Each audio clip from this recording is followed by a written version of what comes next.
एक गांव के पास एक बहुत ही सुंदर और साफ पानी का तालाब था। उस तालाब में ढेर सारी रंग बिरंगी मछलियां मिलजुल कर रहती थीं। उसी तालाब के किनारे एक बूढ़ा और बेहद चालाक बगुला भी रहता था। वो रोज तालाब से मछलियां पकड़ता और अपना पेट भरता था। जैसे जैसे बगुला बूढ़ा होने लगा, उसके लिए मछलियां पकड़ना मुश्किल हो गया। तब उसने एक चाल चली।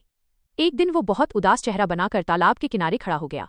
उसे इस तरह दुखी देख कुछ मछलियां उसके पास आईं और पूछा, बगुले भाई, आज आप इतने मायूस क्यों हैं? आज आपने शिकार भी नहीं किया। बगुले ने झूठी आह भरते हुए कहा, प्यारी मछलियों, मुझे अपनी चिंता नहीं बल्कि तुम सबकी चिंता सता रही है। मैंने सुना है कि गांव के कुछ लोग इस तालाब को पूरी तरह सुखाने वाले हैं। अगर पानी सूख गया तो तुम सब मर जाओगी। यह सोचकर मुझे तुम पर बहुत दया आ रही है। मछलियां बुरी तरह डर गईं और घबराकर बोलीं, अब हम क्या करें? क्या हमें बचने का कोई रास्ता पता है?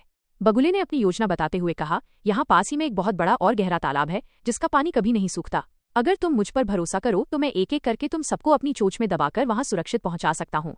बेचारी मछलियां उसकी बातों में आ गईं। बगुला रोज एक मछली को अपनी चोंच में उठाता और उड़ जाता, लेकिन वो उन्हें किसी तालाब में नहीं ले जाता था, बल्कि एक बड़ी चट्टान पर ले जाकर उन्हें खा जाता था। कुछ दिनों बाद एक समझदार मछली को बगुले के व्यवहार पर शक हुआ। जब उसकी बारी आई तो उसने कहा, बगुले भाई, मैं आपके साथ चलने को तैयार हूँ, लेकिन पहले मुझे वो नया तालाब दिखा दीजिए। बगुला उसे अपनी चोंच में दबाकर उड़ चला। रास्ते में मछली की नजर जमीन पर पड़ी, जहां मछलियों की हड्डियों का ढेर लगा था। वो तुरंत समझ गई कि बगुला उन्हें बचाने का नाटक कर उन्हें खा रहा है। उसने अपनी जान बचाने के लिए सूझबूझ से काम लिया और अपनी पूरी ताकत से बगुले की गर्दन को कसकर पकड़ लिया। बगुला दर्द से तड़प उठा और डर गया। मछली ने उसे मजबूर कर दिया कि वो उसे वापस उसी पुराने तालाब पर छोड़ दे। तालाब पर पहुंचते ही मछली ने पानी में छलांग लगाई और सभी साथियों को बगुले की सच्चाई बता दी।